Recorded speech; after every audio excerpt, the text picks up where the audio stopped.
Some ammo was made to protect your home. This stuff, well, it was more made to ruin your weekend. We're talking bullets that jam more than your cousin's SoundCloud mixtape. We're talking about rocket rounds with the aim of a drunk Roomba, and cartridges so weak they'd lose a 1v1 to a Nerf dart. Let's dive into the top 10 dumbest ammo ever invented, because ballistic failure has never been this entertaining. Alright, now let me tell you something about the Remington Thunderbolt 22LR, known across forums, the gun community, and 1,000 cursed YouTube comment sections as the Thunder Turd. And honestly, the nickname ain't a joke, it's a legally binding performance review. This ammo has developed such a gnarly rep that bringing it to the range is practically announcing you're down for chaos. You ever met someone who only shows up to cause problems on purpose? This is that ammo. Now don't get me wrong, it's cheap.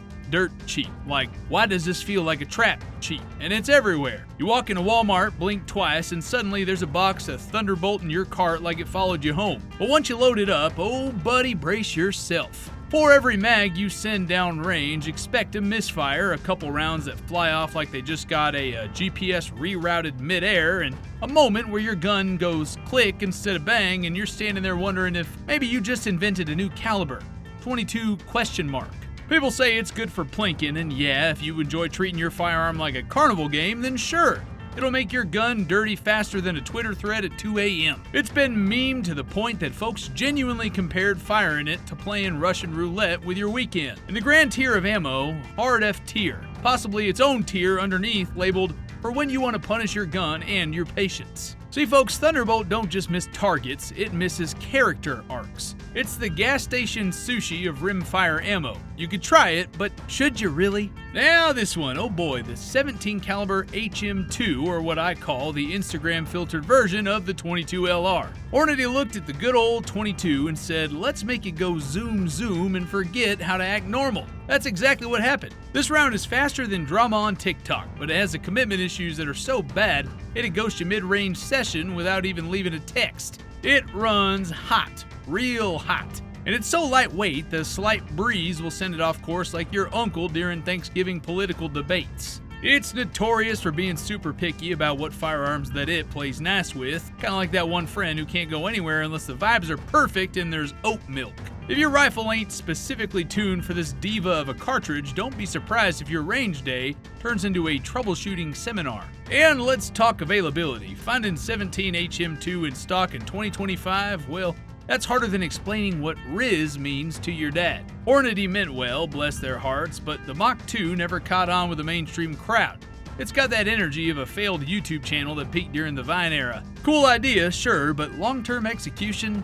Almost gone. Where does it land on the ammo tier list? Well, solid D tier. Maybe D+ if you're feeling generous or just happen to be a 17 HM2 fanboy gatekeeping in a forum somewhere. It's niche, overly sensitive, and trying way too hard to be trendy without delivering the goods. Basically the ammo equivalent of someone saying bet and then immediately leaving you on red. Alright, hold on to your tactical fanny packs because we are about to unpack the mess that is the 45 GAP. Glock's very own oopsie daisy of an ammo. Now, y'all, I ain't saying Glock don't make good gear, obviously they do. They've got more fanboys than a Marvel premiere, but when they came up with a 45 GAP, it felt like someone dared them to create a cartridge that answers a question nobody asked. The entire pitch was, what if we crammed 45 ACP energy into a shorter case so it fits in a smaller gun? Which, sure, that sounds neat. Until you realize we already had 45 ACP and it was doing just fine. The 45 GAP was supposed to be the next evolution,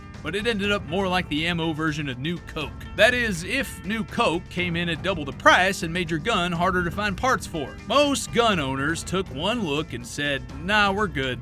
While Glock diehards tried to pretend it was revolutionary. The truth? Well, this round tried so hard to be unique, it became irrelevant. Gun shops started stocking it with the same enthusiasm as they stock VHS tapes, and let's not forget the logistics nightmare. You had to find a GAP-compatible Glock, source the overpriced unicorn tier ammo, then pray your range day didn't end early, all because you ran out and nobody within 100 miles stocked more. Performance-wise, it was fine. Not better than 45 ACP, not wildly worse, just aggressively mid. But it came wrapped in marketing that was screaming game changer when really it was more like side quest. Most police departments that adopted it, yeah, that was a thing for like 5 minutes, dropped it faster than a bad mixtape. Today, it's the Firefly of cartridges. Niche, short-lived, and only remembered by boomers who still say, "I told you so" on Glock forums. So I know you're asking, where's it sit on the Buck Tanner bad ammo list? This one's sitting real comfy in the middle. Only because it technically works. It didn't explode or nothing, but usefulness? Well, market adoption? Ammo availability? The 45 GAP is the cartridge equivalent of showing up to a meme war with a fax machine. It exists, it functions, but nobody's excited about it, not even Glock anymore. You ever look at a bullet and go, dang, that thing's got main character energy but zero plot? That's the 7mm Penna. Just glancing at it, you'd think it was dreamed up during someone's midlife crisis. Probably a guy who just got divorced, bought a Ducati, and decided today was the day to redefine law enforcement. Italian-made, which in ammo world usually means stylish but complicated, this little round was allegedly crafted for future PDWs, personal defense weapons, for military and police. Now the dream? Small caliber, high velocity, armor piercing. The reality? Well, this round hits like it's still waiting for a power-up. It's a tiny, fancy looking bullet that wanted to punch above its weight class, but ended up getting stuffed in lockers by 9mm and 40 S&W. Its kinetic energy couldn't knock over a Red Bull can in a stiff breeze. Oh, and unless your gun collection looks like it belongs in a cyberpunk fever dream, good luck finding a platform that even uses it. The marketing was all breakthrough performance. Meanwhile, the actual field test said, congratulations, you just invented overcomplicated 22LR cosplay. Its claim to fame is being almost armor piercing. Emphasis on the almost. That's like saying your cooking's almost edible. Technically, it's a compliment, but mostly just concerning. And don't even get me started on ammo availability. Finding 7mm Penna in 2025 is about as likely as finding an honest crypto bro. You're more likely to see it in an Instagram thirst trap caption than in an actual mag. This ammo belongs in an Instagram post tagged #aestheticweapons and nowhere else. The 22 caliber Remington Jet is the ammo version of a motivational speaker who sells MLM products, full of wild promises and zero follow-through. The idea was solid. Make a high-velocity bottleneck pistol round that brings rifle energy to your 6-shooter. But what we got was more like a Red Bull-fueled fever dream that forgot how to actually work in a revolver. Yeah, this sucker should have been great on paper.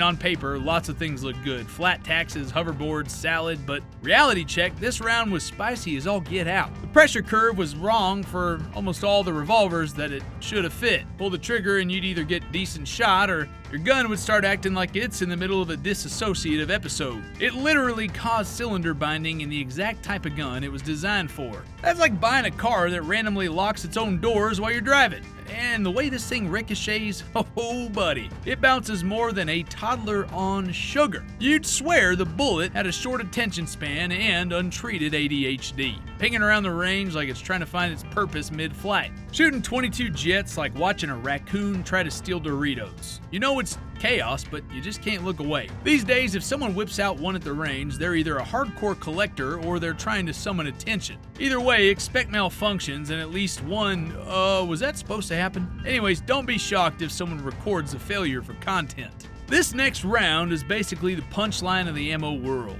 The 2mm Kolibri is smaller than your will to live after arguing politics on Facebook. It was invented in the early 1900s and designed for self-defense, which is adorable, because this thing couldn't stop a sneeze, let alone a threat. Check this thing out, a bullet smaller than a Tic Tac fired from a gun that looks like a Barbie accessory. It shoots at 650 feet per second, which is half the speed of your standard 22LR. And it's got about as much kinetic energy as a passive-aggressive email. The thing has less stopping power than a stern look from a kindergarten teacher. The Kolibri is so tiny, you can legitimately lose it in a shag rug. Owning one today is more about novelty than functionality. People collect these rounds not to shoot them, but to show off that they own what's essentially an antique bullet-shaped meme. You'll see photos of them next to grains of rice for scale, usually captioned, "Ooh, ooh, gun go pew." This ain't ammo, guys, it's a statement. And that is, I tried. If someone ever pulls out one of these for defense, well, just know you've got time to finish your Starbucks and send a tweet before the round even makes contact, assuming that it does. It's less threat neutralized and more mild inconvenience achieved, like shooting a bear with a BB gun. Ah yes, the Tround, the only ammo in this list that sounds like a fake word invented by a kindergartner mid-tantrum. Tround is short for triangular round. Yeah, I'm serious. And that should already tell you how cursed the idea is. Some mad genius in the 1960s decided bullets should be shaped like Doritos and fired from guns that looked like they were designed by the same folks who brought you retro-futurist toasters. The Dardick pistol was the only firearm chambered for these beauties, and I use beauties loosely. The idea was speed and ease of chambering, but what actually happened was that the gun jammed faster than your mentions during a Twitter beef. X-beef, I guess? Anyways, the rounds didn't stack right, didn't eject right, and couldn't be reloaded unless you had a CIA lab and emotional support. Oh, and the ammo itself? Proprietary, obscure, and rarer than a sincere influencer apology video. If you wanted Trounds, you had to scavenge forums and pray someone's grandpa still had a box in his bunker next to the Spam and Cold War rations. The entire system felt like it was pitched during a brainstorming session gone off the rails. I mean, seriously, what if ammo was triangular? What if the gun looked like a barcode scanner? What if functionality was optional? These were real decisions here, folks. Today, the Tround lives on in collectors' nightmares and Reddit threads full of, "Have you ever seen this monstrosity?" If ammo had curse side of TikTok, the Tround would be its main character. Triangular, glitchy, and begging to be forgotten. Winchester White Box is that one friend who always there. You don't love them, you don't trust them, but when your group chat says range day, they somehow show up anyway. You find it on every shelf from Bass Pro to your uncle's sketchy garage stash, sitting there in that plain white packaging that screams, "I was designed by someone who's never felt joy." The box itself looks like it was printed in MS Paint by a government intern. And inside, well, a chaotic surprise party for your gun. Folks online call it Walmart's finest, and they ain't wrong. Every 10th round is a wild card. One goes bang, the next does that sad little poof sound and almost like it gave up mid-barrel. The accuracy? Well, if you're lucky, you'll hit the paper. If you're not, you might hit someone else's paperwork, and it'll have your groups looking like you were shooting during an earthquake, and sometimes just for the drama, it'll throw a casing back at your forehead to remind you who's in charge. Spoiler alert, that ain't you. Shooting white box is an act of trust and faith.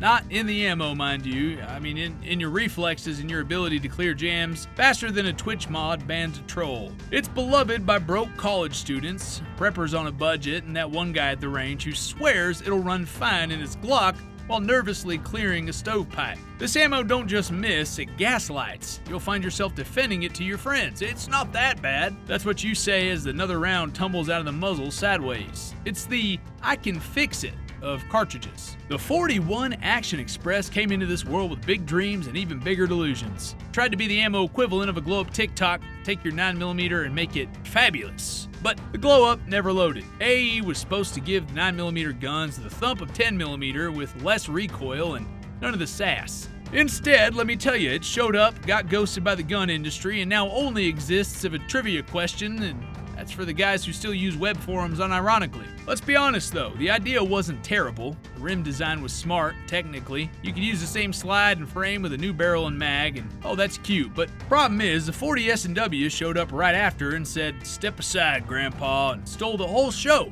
The 41 AE just didn't have the infrastructure, the fan base, or the reloading community making YouTube videos in their basement. Today, it's a footnote. Quirky, "Oh yeah, I remember that" round that you hear about once every lunar eclipse. Gun snobs might say it was way ahead of its time. Real ones know that it was just too weird to live and too underwhelming to matter. It's a queeby of pistol cartridges, launched with big hype and died with a whisper. You'll find one dusty box in a pawn shop or mentioned in a comment section arguing whether or not it was ever truly viable. Spoiler, it wasn't. AE should for ain't enduring. Now it just gets brought up by boomers reminiscing on forums nobody's read since 2011. Sometimes that's me. Alright, here's where the wheels fully come off. Gyrojet wasn't just ammo, it was a performance art. Some genius in the 60s decided traditional bullets were way too basic and invented a round that works like a miniature bottle rocket. Yes, a literal rocket. You pulled the trigger, it ignited a fuel source, and the projectile accelerated after leaving the barrel. And that sounds really cool, until you realize how colossally unhinged that actually is. At close range, this thing moves slower than a dad on TikTok trying to be relatable. Took a hot second to ramp up, which means point-blank performance was about as effective as throwing the gun itself. You could literally dodge it if you had a decent ping. I'm not saying it was useless up close, but if someone broke into your house and you were using a Gyrojet, you'd be better off yelling bang and praying for intimidation points. The guns looked like someone welded a stapler to a glue stick and called it revolutionary. They were bulky, awkward, and filled with all the grace of a drunk uncle trying to use FaceTime. And accuracy? Buddy, it had the flight path of a Fortnite player who just rage quit mid-match. You could shoot a Gyrojet and watch it curve away from the target like it had stage fright. And the ammo was so absurdly expensive, it was nearly impossible to reload, and no one could agree on whether it was cool or cursed. Now it's the stuff of obscure collector flexes and YouTubers who say, "Let's test this thing out," and immediately regret it. Owning Gyrojet ammo today is like owning a VHS copy of that movie that was never released. You know, it's technically interesting, but you ain't using it unless you're trying to go viral on YouTube or summon cursed energy. This thing didn't push the limits of technology, it pushed the limits of what you can shoot while still calling it a gun. Gyrojet is the chaotic neutral of ammo. It ain't evil, it ain't good, it just is. That's kind of terrifying. But folks, there you have it. 10 rounds that prove just because you can make ammo don't mean you should. If your gun had feelings, it'd file a restraining order against half of these cartridges. So all that to say, keep your powder dry, your aim steady, and for the love of John Moses Browning, stop buying bullets that belong in a sci-fi reboot. Smash the like button harder than a stovepipe jam, and I'll see you next time for more gun talk and good old American chaos. Stay locked, stay loaded, stay sarcastic.